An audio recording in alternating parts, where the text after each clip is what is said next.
Hello प्यारे साथियों, कैसे हैं आप सभी। स्वागत है आप सभी का आपके अपने चैनल स्टडी जोन प्लेटफॉर्म पर। आज मैं फिर प्रस्तुत हुई हूँ रिसर्च की एक और वीडियो लेकर।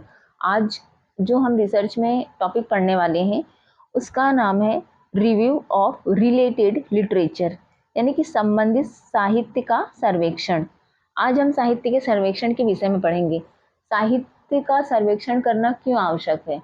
आप कोई भी शोध कार्य करते हैं, यानी कि कोई भी रिसर्चर जब किसी भी एरिया में या फिर किसी भी विषय वस्तु पर अपना शोध कार्य करना शुरू करता है, तो उससे पहले जो भी उसका विषय है, किसी भी क्षेत्र से रिलेटेड हो सकता है, चाहे वो हिस्ट्री से हो, ज्योग्राफी से हो, सामाजिक हो या फिर अन्य कोई भी क्षेत्र हो सकता है।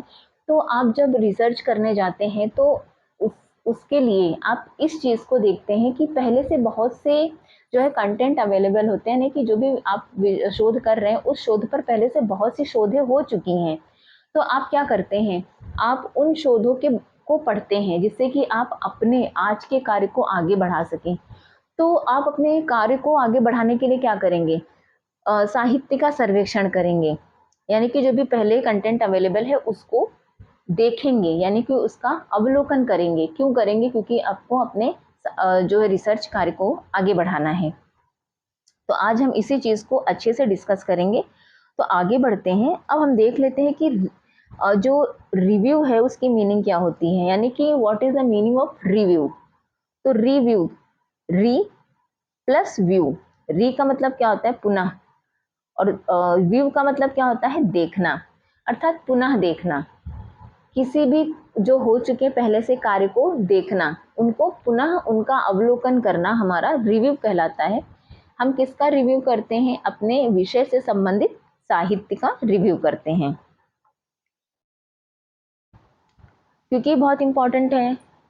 और ये रिसर्च के स्टेप में ये एक इम्पॉर्टेंट पार्ट भी है, क्योंकि जब तक आप साहित्य का अवलोकन नहीं करेंगे, आप सर्वेक्षण नहीं करेंगे, आप जो भी पुराने पेपर्स हैं या फिर आपके रिसर्च पेपर हैं या फिर डायरीज हैं या आप कोई भी कंटेंट है जो भी अवेलेबल है, अगर आप उनको नहीं देखेंगे, पुस्तकें हो सकती हैं, होने को तो बहुत कुछ हो सकता है, आप उनको नहीं देखेंगे तो आपको एक दिशा नहीं मिलेगी। क्योंकि साहित्य सर्वेक्षण आपके रिसर्च काम को जो है एक डायरेक्शन देता है, एक रास्ता दिखाता है कि आपको कितना काम करना है, सीमित करता है उसको, जिससे कि आप भटके नहीं वहाँ यहाँ वहाँ, उतना ही काम करें जितना जरूरी है।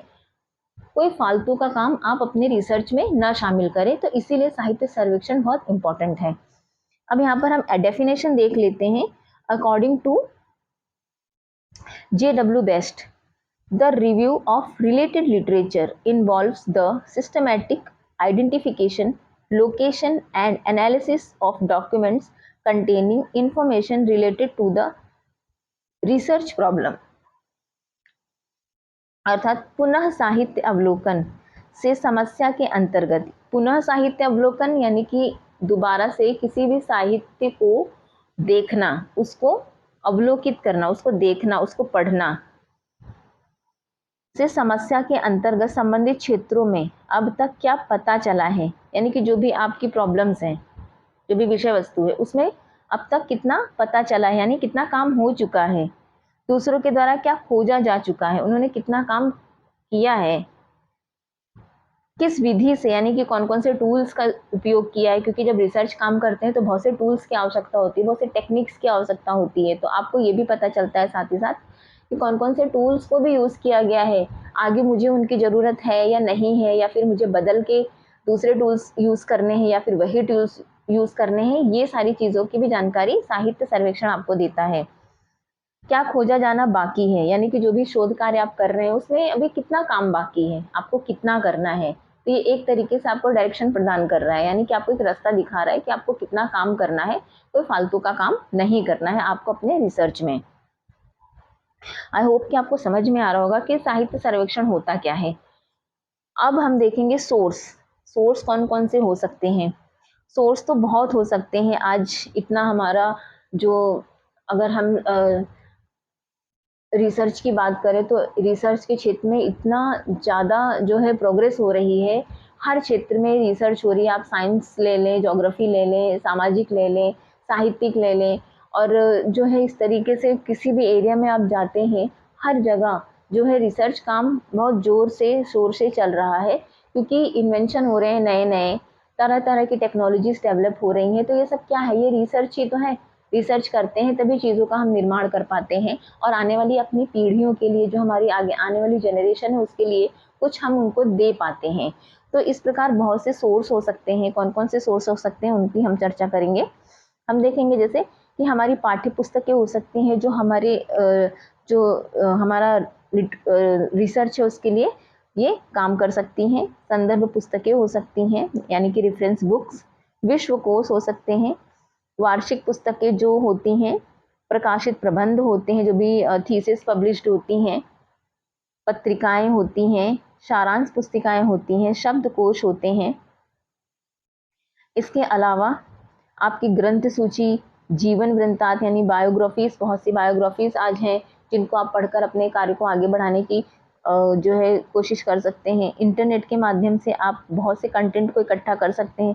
सूक्ष्म फिल्में होती हैं, जैसे कि आप अभी भी देखें तो बहुत सी मूवीज़ बन रही हैं जो हिस्टोरिकल बेस भी बन रही हैं, आपके कल्चर पर भी बन रही हैं। तो इस प्रकार आप उन फिल्मों के माध्यम से भी चीज़ों को समझ सकते हैं। अगर हम धार्मिक स्तर पर बात करें या फिर हम ईश्वरीय स्तर पर बात करें, तो बहुत हमारे वेद पुराण है, शिक्षा एजुकेशन की उसमें बात करें तो हमारी बौद्ध शिक्षा है, जिनके माध्यम से हम चीज़ों को जान सकते हैं, समझ सकते हैं कि पहले की जो एजुकेशन पॉलिसी क्या थी, आज की एजुकेशन पॉलिसी क्या है, और आगे कितने हमें उसमें चेंजेस लाने हैं। इन सब चीज़ों को हम अवलोकित करते हैं साहित्य सर्वेक्षण के माध्यम से ही।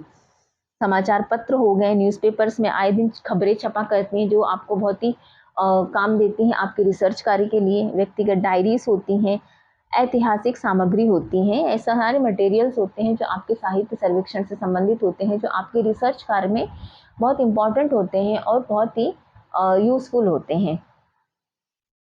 अब हम देख लेते हैं इसके इम्पोर्टेंस क्या है, यानी कि क्यों आवश्यक है रिव्यू ऑफ लिटरेचर, साहित्य का सर्वेक्षण करना क्यों आवश्यक है।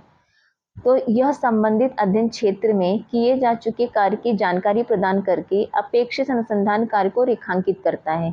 यानी कि जो भी आपका संबंधित क्षेत्र है उसमें क्या कितना काम हो चुका है उसकी जानकारी आपको देता है, इस चीज़ को बताता है। यह चयनित समस्या की सार्थकता, जो भी आपने चयन किया है विषय वस्तु, यानी जो भी प्रॉब्लम्स आपने लिए, तो उसमें क्या करता है, उसकी सार्थकता के बारे में भी बताता है, आवश्यकता के बारे में भी बताता है, उसके महत्व को भी स्पष्ट करता है, क्योंकि यह अपेक्षित परिणामों के नतीजे को जो है संशोधित करता है। यह समस्या के सीमांकन करने, परिभाषीकरण करने तथा परिकल्पना के निरूपण तथा अनुसंधान अभिकल्प के निर्माण में सहायक होता है। अब जैसे कि हम बात करें, जो भी हमारी प्रॉब्लम्स होती हैं उसका सीमांकन, जैसे मैंने आपको भी बताया भी कि साहित्य सर्वेक्षण आपके जो भी आपका अनुसंधान क्षेत्र है, जो भी आपका विषय वस्तु कंटेंट है, उसको सीमित करता है। आपको कोई फालतू का काम नहीं करना है, उसमें कोई पुनरावृत्ति नहीं करनी कि जो पहले से काम हो गए हैं आप वो भी काम करने में लगे हुए हैं अपने शोध कार्य में। तो वो कार्य को ये जो है सीमित करता है कि आपको कितना काम करना है जो आने वाले भविष्य के लिए उपयोगी हो। परिभाषीकरण करने में सहायक होता है। हाइपोथेसिस बनाने में भी ये बहुत इंपॉर्टेंट रोल प्ले करता है। निरूपण तथा अनुसंधान और अनुसंधान अभिकल्प के निर्माण में भी, जो भी आप अभिकल्प बनाते हैं जिसमें आप सारी चीज़ों को सिस्टमेटिक वे में व्यवस्थित करते हैं, उसको बनाने में भी ये सहायक होता है। यह क्या हो चुका है को क्या करना शेष है से अलग करता है, यानी कि क्या काम हो चुका है, कितना काम करना बाकी है, उससे इस दोनों का विभाजन करता है। और पूर्व संपन्न अनुसंधान कार्यों की पुनरावृत्ति से बचाते हुए, यानी कि जो हो चुका है उसमें आपको दोबारा काम करने की जरूरत नहीं बल्कि कुछ नया करना है, यानी कि पुनरावृत्ति से बचाता है। उपयोगी समस्याओं के सामने लाता है, मैंने अब कौन सी उसमें चेंजेस करने की ज़रूरत है जो हमारे आने वाले समय में लोगों के लिए इम्पोर्टेंट है, उस चीज़ के बारे में ये बताता है। यह अनुसंधान कार्य में प्रयुक्त की जा सकने वाली संभावित तरीकों, उपकरणों व प्रविधियों आदि की जानकारी प्रदान करता है। जो भी हमें टूल्स वगैरह यूज़ करने हैं उनके बारे में बताता है। यह अनुसंधान कार्य की रूपरेखा बनाने, यानी जो भी आपकी विषय वस्तु समस्या है उसकी रूपरेखा को भी बनाने में यह इम्पोर्टेंट रोल प्ले करता है। विस्तृत कार्य योजना का निर्माण में महत्वपूर्ण सहायता प्रदान करता है। यह अनुसंधान कार्य में प्राप्त परिणामों की व्याख्या करने में, जो भी अनुसंधान कार्य जो भी आप कर रहे हैं उसमें बहुत से परिणाम प्राप्त होते हैं, उनकी व्याख्या करने में भी यह कार्य करता है। निष्कर्ष निकालकर नवीन ज्ञान का सृजन करने में सहायक होता है, यानी कि जो भी आप समस्या का सॉल्यूशन खोज रहे हैं उसमें नए ज्ञान का निर्माण करता है, आप नए तरीके से उसमें इन्वेंशन कर पाते हैं, तो इस प्रकार के कार्य करने में यह सहायक होता है।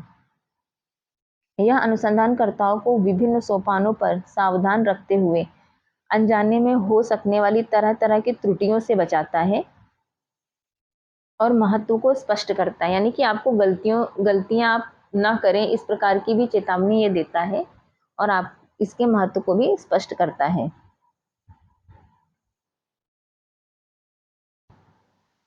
आज की हमारी क्लास यहीं तक थी। आज हमने देखा कि रिव्यू ऑफ लिटरेचर क्या होता है। रिव्यू ऑफ लिटरेचर यही होता है, मैं फिर से रिपीट कर दूं जिससे कि आपको और समझ में आए। रिव्यू ऑफ लिटरेचर यानी कि साहित्य का सर्वेक्षण करना इसीलिए इम्पॉर्टेंट है क्योंकि जो भी विषय वस्तु, जो भी प्रॉब्लम हमने ली है किसी भी एरिया से, तो उस कार्य को आगे बढ़ाने के लिए हम उसमें पहले से की गई जो भी रिसर्च है उनका अवलोकन इसीलिए करते हैं ताकि हम अपने कार्य को आज आगे बढ़ा सकें और आने वाली पीढ़ी के लिए हम कुछ नया उनको दे सकें। इसीलिए हमें साहित्य का सर्वेक्षण करना आवश्यक होता है। आजकल आपने देखा बहुत सी हिस्टोरिकल मूवीज़ बन रही हैं, जो कल्चरल मूवीज़ बन रही हैं, उनको भी देखकर हमें बहुत सी नॉलेज होती है, हमें बहुत सी जानकारी मिलती है। अब क्योंकि हमें वहाँ के कल्चर के बारे में पता चलता है, हमारा कल्चर क्या है ये हमको पता है, लेकिन साउथ का क्या है, नॉर्थ का क्या है, अदर कंट्रीज़ का क्या है, हमें कैसे पता चलता है? जब उन पर कोई ना कोई सूक्ष्म मूवी बनती है, हम उसको देखते हैं तो हमें ऐसा समझ में आता है कि हाँ, वहाँ पर कुछ डिफरेंट होता है। तो ये क्या है, एक प्रकार का ज्ञान ही हमें प्राप्त हो रहा है, हमें ज्ञान मिल रहा है। कभी कभी हम कल्चरल जो है कल्चर पर मान लीजिए आप शोध कार्य कर रहे हैं, तो इस प्रकार आप इन मूवी के माध्यम से भी आप अपने कंटेंट को एकत्रित कर सकते हैं। तो शोध कार्य में जब हम पहले से, जब हम जो भी हमारी रिसर्च हो चुकी है उनका अवलोकन करेंगे, यानी कि उनका साहित्य सर्वेक्षण करेंगे, तभी हम अपने शोध कार्य को आगे बढ़ा पाएंगे। इसीलिए साहित्य का सर्वेक्षण करना बहुत इम्पोर्टेंट होता है आपके रिसर्च के लिए। तो चलिए, आज की क्लास हमारी यहीं तक थी और आई होप कि आपको ये क्लास समझ में आई होगी। ना समझ में आए तो इसको आप दोबारा से भी इस वीडियो को देख लीजिए, जिससे कि आपका जो भी डाउट हो वो क्लियर हो जाए। और मैं आपको मिलूँगी अपनी अगली वीडियो में। अगर आपको मेरी अगली वीडियो का नोटिफिकेशन मिलता रहे, इसके लिए आप जो है चैनल को सब्सक्राइब करिए और बेल आइकन प्रेस कर दीजिए, ताकि जो नया वीडियो है उसकी नोटिफिकेशन आपको मिल जाए और उस वीडियो को आप अपने एग्ज़ाम के लिए तैयार कर सकें। तो आज के लिए इतना ही, मिलते हैं हम आपसे अगली क्लास में।